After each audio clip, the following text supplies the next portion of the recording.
wabarakatuh. Waalaikumsalam warahmatullahi Gimana wabarakatuh. kabarnya hari ini? Alhamdulillah. Baik. Sehat, Ibu. Masih semangat? Semangat. Semangat. Semangat pagi. Coba masih Pagi, semangat? Pagi dan pagi.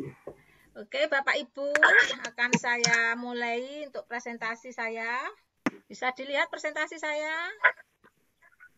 Sudah, Ibu. Ya, bisa. Oke, saya mengambil lokakarya yang ke-6, keberlanjutan diri dan pengembangan sekolah. Ya, sebagai pemimpin pembelajaran itu harus mampu ya mengembangkan sekolah agar lebih maju.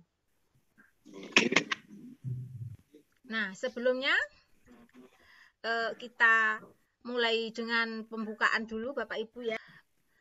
Kita panjatkan puji syukur kepada Allah Subhanahu wa taala karena kita masih diberi kesempatan sehat ya, bisa mengikuti lokakarya pada hari ini. Kita buat kesepakatan kelas dulu ya untuk mengawali pembelajaran yang memberikan rasa aman dan nyaman bagi semua. Kira-kira apa yang disepakati di sini biar kita nyaman?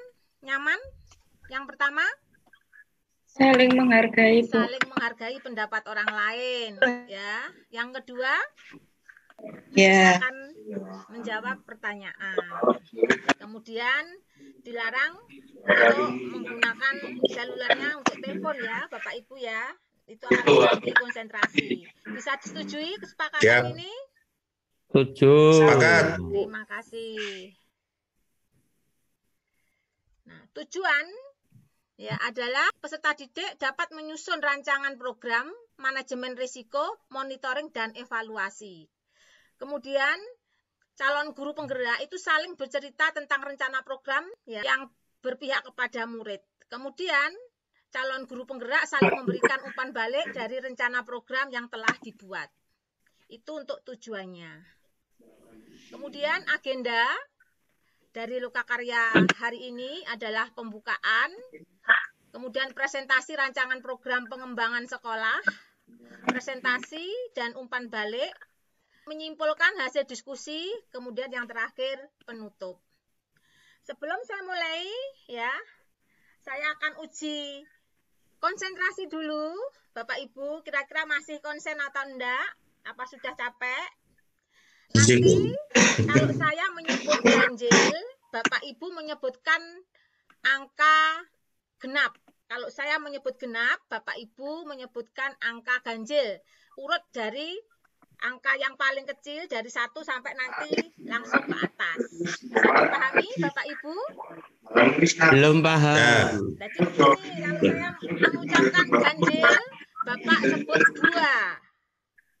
Kalau saya mengucapkan Genap. Bapak sebut 4. Jadi di atasnya. Seperti itu. Bisa dipahami? Dicoba. Oke. Saya mulai genap. 2. 3. 1. Ganjil. 4. 8. 2. Nah, ada yang 8 gimana ini? Kemudian genap. 9. Nah, ini konsentrasinya sudah mulai galau ini Bapak ya. Oke Bapak Ibu, saya mulai. Kita akan jalankan agenda satu persatu. Keberlanjutan pengembangan diri dan sekolah, yaitu upaya menjadi 10 besar SMA Top Jawa Timur dengan program bimbingan UTBK. Kemudian Bapak Ibu, pertanyaan yang Bapak Ibu harus jawab, apa dampak menjadi 10 besar SMA Top Jawa Timur versi perguruan tinggi? Ada yang tahu? Dampaknya adalah menjadi kebanggaan yang pertama. Bagus. Yang kedua akan mempengaruhi sekolah mendapatkan murid yang lebih banyak. Itu aja. Sekali, Itu. Pak Nur. Ada yang pendapat lain? Dapat undangan masuk tanpa Perguruan tes. tinggi. Oke, ya ini Pak Muklas ini menguasai sekali ya, karena Bapak sebagai Bapak dosen.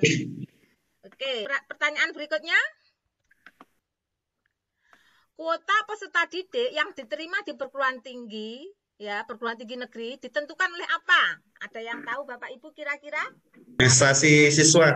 Prestasi siswa. Ya, termasuk salah satunya yang nomor 1 tadi adalah profil sekolah. Sekolah Jadi 10 profil besar. sekolah, ya, banyaknya peserta didik ya yang diterima di perguruan tinggi, juga akreditasi sekolah itu nanti mempengaruhi kuota ya yang diterima di perguruan tinggi negeri. Jadi kalau nanti menjadi SMA top 10 besar SMA top Jawa Timur, itu berarti kuotanya itu nanti semakin ditambah itu. Kami sebagai pemimpin pembelajaran itu berinisiatif ingin bertahan di posisi 10 besar dengan program melakukan bimbingan UTBK. Nah, sebelum kita ke program bimbingan UTBK, kita harus melihat dulu potensi yang ada di sekolah. Ya, kalau kita lihat sekolah sudah menjalankan sekolah di Wiyata, kemudian sudah menjalankan program ramah anak, sudah menjalankan SKS, sekolah penggerak, peringkat 10 SMA top Jawa Timur, SDM guru memadai, kemudian Sarpras juga memadai. Itu potensi yang ada di sekolah.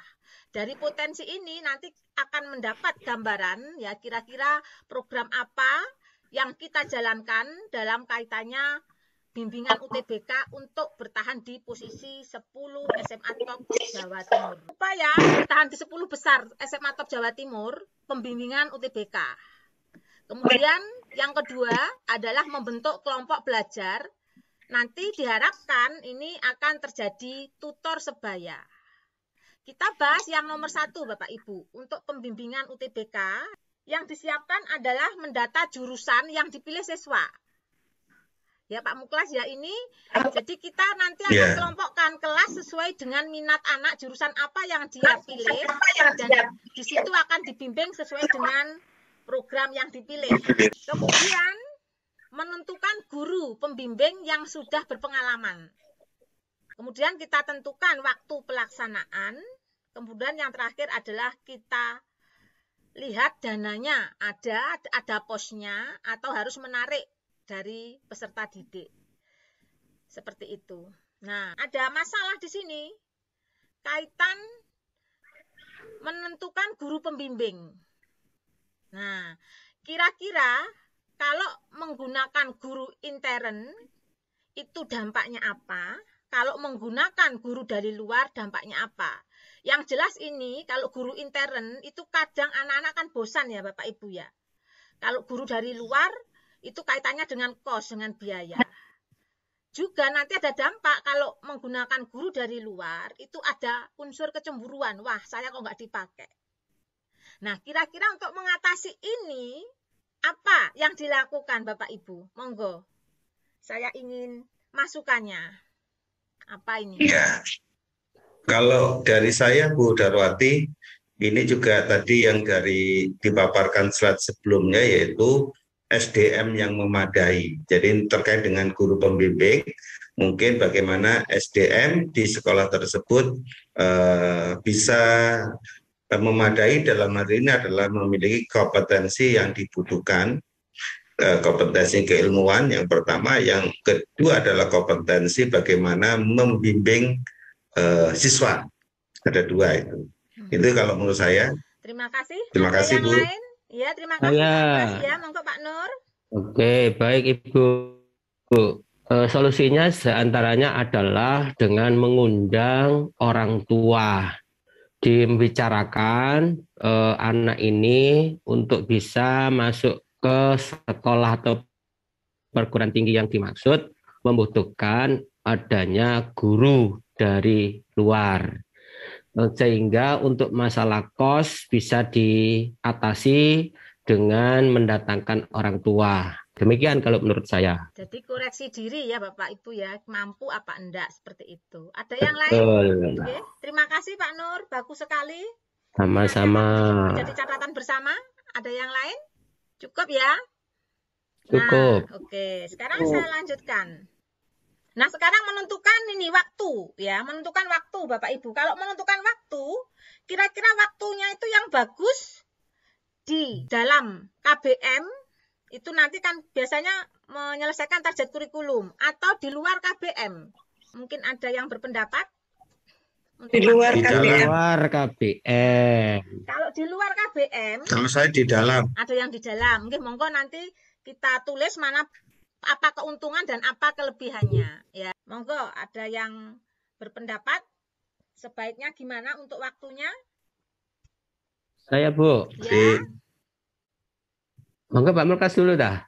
monggo. Oh ya, saya yang di dalam ya. Jadi yang di Ya. luar kan Pak Nur Hadi. Nur. Karena yang pertama adalah siswa juga butuh waktu istirahat, refreshing.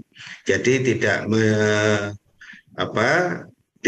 timbul kejenuhan dalam belajar. Ini sangat penting sekali. Ada waktu hari mereka untuk istirahat.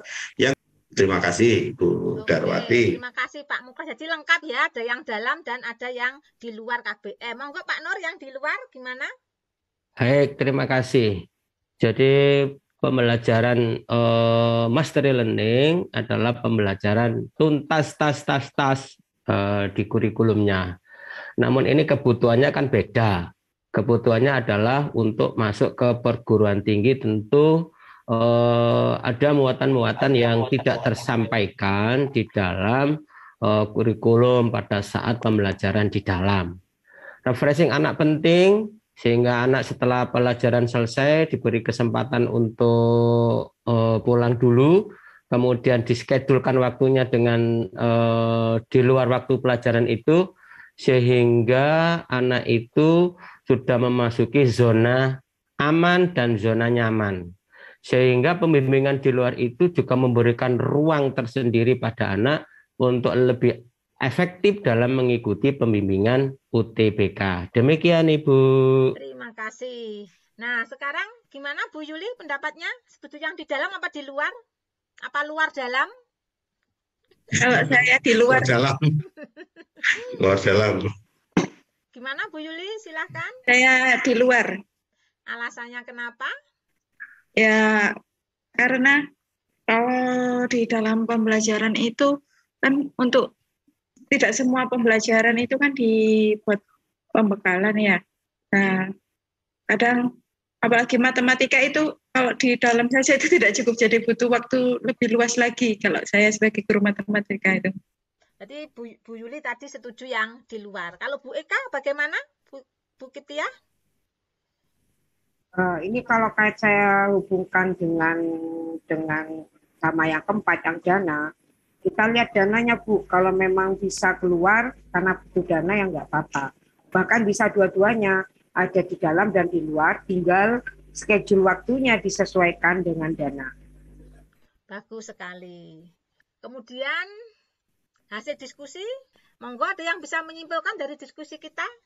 Ya, monggo Pak Mukas. Kalau kesimpulannya ya penting sekali tadi ya, sepakat bagaimana untuk pengambilan keputusan terkait dengan kegiatan-kegiatan tambahan untuk dalam hal ini ada UTBK, sepakat dengan Pak Nur. Jadi perlu ada komunikasi dengan orang tua atau wali murid karena semua ini akan memiliki dampak. Pertama adalah dampak ada penambahan dana di luar biaya SPP atau sejenisnya. Yang kedua adalah dampak waktu, penambahan waktu belajar di sekolah. Nah, ini harus ada kesepakatan kedua belah pihak antara orang tua dan pihak sekolah sehingga bisa ada titik temu. Jadi tidak bisa sekolah memaksakan atau sebaliknya. Demikian menurut saya hasil diskusi siang hari ini, Bu. Ya, terima kasih Bapak Muklas ya. Dengan menyelesaikan hasil diskusi ini ya dan sudah memperoleh kesimpulan, maka untuk program pengembangan sekolah yang kaitannya dengan untuk bertahan di 10 besar ya, top Jawa Timur ya, yang nanti akan berdampak pada banyaknya kuota yang diterima di perguruan tinggi. Nanti kita bisa jalankan dengan bimbingan UTBK dengan banyak versi ya, kaitannya nanti dengan dana yang tersedia. Terima kasih Bapak Ibu.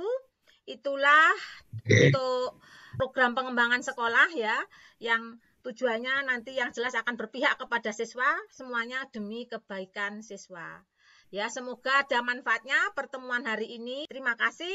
Ihdinas siratal mustaqim. Wassalamualaikum warahmatullahi wabarakatuh. Waalaikumsalam warahmatullahi wabarakatuh.